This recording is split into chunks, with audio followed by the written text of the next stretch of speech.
Mi padre me pegó. Mi madre se rió. Y mi hermano dijo que me lo merecía. Esa noche, en el silencio de mi habitación, con el eco de su desprecio todavía en mis oídos, hice 3 llamadas. Y acabé con todo. Si alguna vez sentiste que tu propia familia era tu peor enemigo, quédate hasta el final. Dale like, suscríbete y cuéntame en los comentarios. ¿Qué harías si quienes más amas te traicionan de la forma más brutal? Me llamo Elías, y tengo 23 años. Y esta no es una historia fácil de contar, porque no empieza con un enemigo desconocido. Empieza en mi propia casa. Con mi propia sangre. Para entender la explosión de aquella noche, primero hay que entender el volcán sobre el que yo vivía.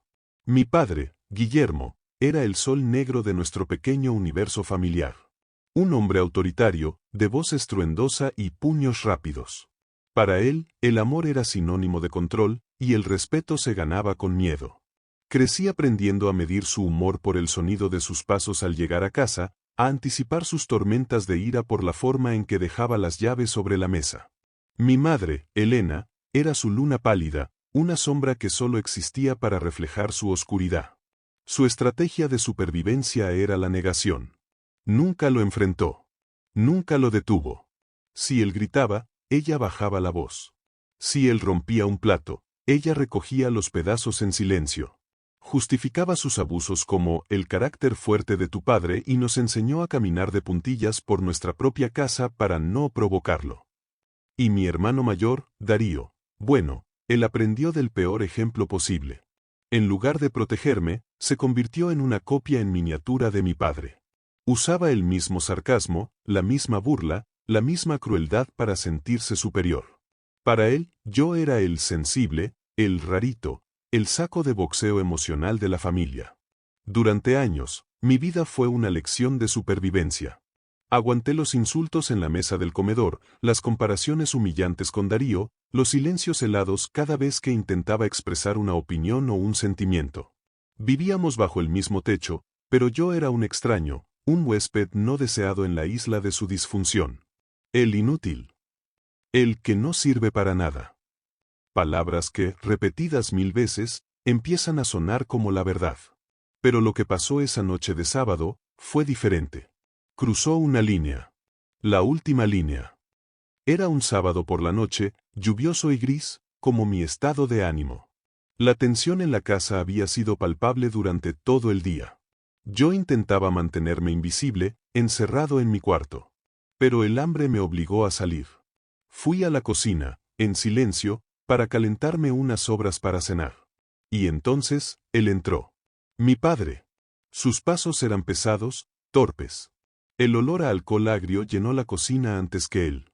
Se apoyó en el marco de la puerta, mirándome con ese desprecio que yo conocía tan bien. Otra vez comiendo como un cerdo, dijo, arrastrando las palabras. Siempre con la boca llena. ¿Y tú qué haces por esta casa, además de consumir mi oxígeno? Inútil. No respondí. Bajé la vista a mi plato. Había aprendido hacía mucho tiempo que el silencio era mi único escudo. Pero mi silencio, mi negativa a participar en su juego de provocación, fue la chispa que encendió la pólvora. Te estoy hablando, rugió, y en 2 zancadas estuvo frente a mí. Me empujó con fuerza contra la pared. El plato se estrelló contra el suelo. Cuando yo te hable, me miras a los ojos y me respondes, pedazo de mierda. Su rostro estaba a centímetros del mío, su aliento era un vapor fétido. Y entonces, vi su mano moverse. El golpe, con el dorso de la mano, fue rápido, brutal. Me dio de lleno en la mejilla. El impacto hizo que mi cabeza golpeara la pared. Vi estrellas. Y caí al suelo, más por el shock que por la fuerza del golpe. Tumbado en el suelo frío de la cocina, entre los restos de mi cena, el dolor agudo en mi pómulo era un ancla a la realidad. Escuché un sonido. No era de preocupación. Era una risa. Una risa ahogada, casi un gorgoteo. Levanté la vista. Mi madre estaba de pie en la puerta, a pocos pasos. Y se estaba riendo. Como si acabara de ver una comedia. Como si el dolor de su propio hijo fuera un chiste. En ese momento, mi hermano Darío entró, atraído por el ruido. Vio la escena, yo en el suelo, mi padre jadeando de furia, mi madre con una sonrisa en los labios. Me miró, y con una frialdad que le helaría la sangre a cualquiera, dijo, «Te lo ganaste, por contestón». Y se dio la vuelta y se fue a su cuarto, como si nada. Me quedé ahí, en el suelo, con la mejilla ardiendo, la dignidad hecha trizas y el corazón tan frío como el hielo. Y en ese instante, en medio de la humillación más profunda que jamás había sentido, algo cambió dentro de mí. El miedo, el dolor, la sumisión, todo se quemó. Y de las cenizas, nació una calma terrible. Una claridad absoluta. No lloré. Me levanté. Lentamente. Ignoré a mi padre, que seguía murmurando insultos. Ignoré a mi madre, que había dejado de reír y ahora me miraba con una extraña curiosidad. Caminé a mi cuarto, sin decir una palabra. Cerré la puerta con suavidad. Me senté en el borde de mi cama. Y tomé el celular. La guerra había comenzado. Mi mano temblaba, no de miedo, sino de una furia controlada. Hice 3 llamadas. 3 pilares sobre los que construiría la demolición de su mundo de mentiras. La primera llamada fue a mi tía Ana, la hermana menor de mi madre. La única persona en esa familia que alguna vez me había mirado con afecto sincero. La oveja blanca. Contestó con su voz cálida de siempre. «Elías, cariño, qué sorpresa. ¿Pasa algo?» Y entonces, se lo conté todo. No solo lo de esa noche. Todo. Años de abuso verbal, de desprecio, de miedo. Mi voz era monótona, casi robótica, mientras relataba los hechos. Cuando llegué a la parte de la bofetada, de la risa de mi madre, de las palabras de mi hermano, ella soltó un sollozo ahogado. Dios mío, Elías, no lo sabía. Intentó consolarme. Me pidió que me calmara, que no hiciera ninguna locura. Tía, la interrumpí, mi voz ahora firme. No te llamo para que me consueles. Te llamo para que lo sepas. Para que tengas un testigo.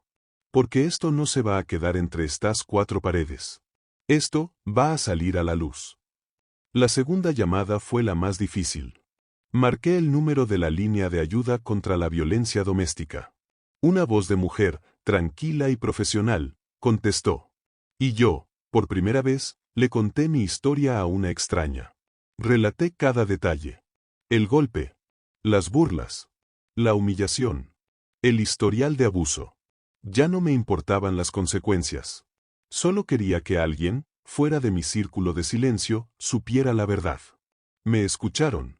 Me creyeron. Me agendaron una entrevista presencial en un centro de asistencia para el lunes. Me ofrecieron asesoramiento legal gratuito. Y me conectaron con un grupo de apoyo psicológico. Por primera vez en mi vida, me sentí validado. Me sentí humano otra vez. La tercera llamada fue la estratégica. La bala de plata. Mi padre, Guillermo, para el mundo exterior, era un pilar de la comunidad. Un hombre respetable. Trabajaba como supervisor técnico en una gran empresa que tenía un convenio de colaboración con la universidad local, participando en programas de inserción laboral para jóvenes. Una figura pública. Un mentor. La hipocresía era nauseabunda. Busqué el número del rector de la universidad. Y lo llamé a su móvil personal. Señor rector, disculpe la hora. Mi nombre es Elías Andrade. Soy el hijo de Guillermo Andrade. Le conté, con una calma escalofriante, quién era realmente el hombre que colaboraba con su institución. El hombre que se presentaba como un modelo para los jóvenes. Le conté lo que pasaba puertas adentro de su casa. Y terminé la llamada diciendo, no le pido que haga nada, señor. Solo quiero que lo sepa. Porque no todo lo que brilla es oro. Y pronto, muy pronto, todo va a salir a la luz. Pasaron 48 horas de una calma tensa en la casa. Nadie me hablaba. Yo tampoco les hablaba.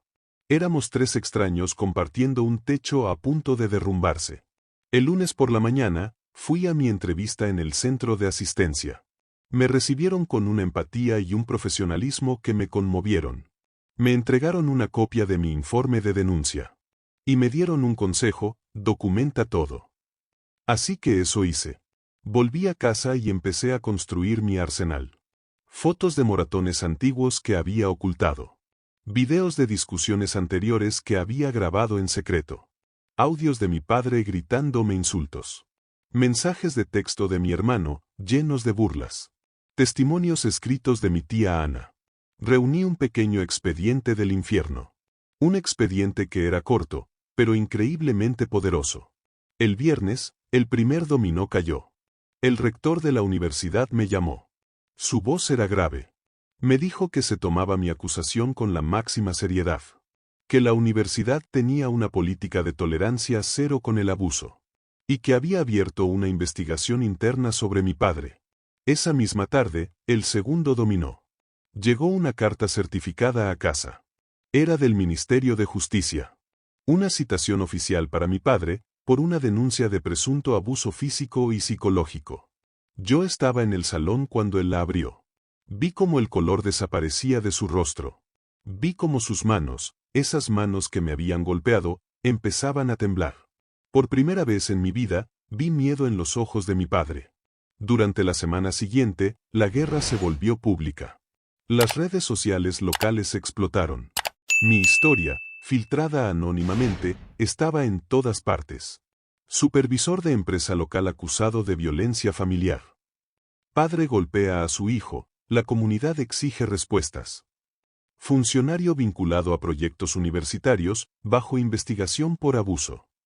Mis amigos del instituto, que siempre habían intuido que algo no iba bien en mi casa, empezaron a compartir las noticias, mostrándome su apoyo. Mi tía Ana me llamó llorando, pero esta vez de orgullo. Estoy tan orgullosa de ti, Elías. Has roto el ciclo. En casa, el silencio se había vuelto insoportable para ellos. Mi madre ya no se reía. Pasaba los días llorando en silencio, una mujer rota enfrentada a la fealdad de su propia complicidad. Mi hermano me evitaba como si yo fuera una plaga. Su cobardía era patética. Y mi padre no esperó al resultado de la investigación. La presión fue demasiada. Renunció a su trabajo antes de que lo despidieran. Su reputación, su imagen de hombre respetable, se hizo añicos para siempre. El clímax de esta historia no fue un grito. Fue una puerta cerrándose. Unas semanas después, con la ayuda de mi tía Ana y del centro de asistencia, empaqué mis cosas para irme de esa casa para siempre. Mientras sacaba la última caja, mi padre se interpuso en mi camino. ¿A dónde vas?, preguntó, su voz un susurro ronco. Lejos de ti, respondí. Arruinaste esta familia, dijo, con veneno en la voz.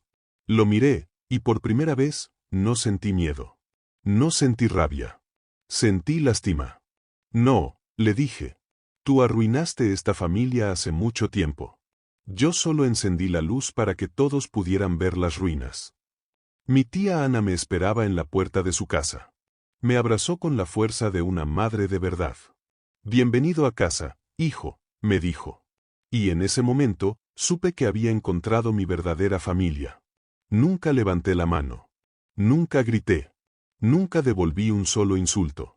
Solo usé la herramienta que ellos jamás imaginaron que yo tendría el valor de usar, mi voz. Y con 3 simples llamadas telefónicas, derrumbé su castillo de mentiras y violencia. A veces, la sangre no te hace familia. A veces, la familia es la mano que te levanta cuando la tuya propia te ha empujado al suelo. Y el silencio no es paz. Es el aire que respiran los monstruos. Aprendí que callar puede matarte por dentro. Pero hablar, aunque duela, aunque de un miedo atroz, puede salvarte el alma. ¿Alguna vez tuviste que defenderte de tu propia familia? ¿Lo hiciste en silencio, o hablaste? Cuéntamelo en los comentarios. Suscríbete para más historias donde la justicia no se pide, se toma.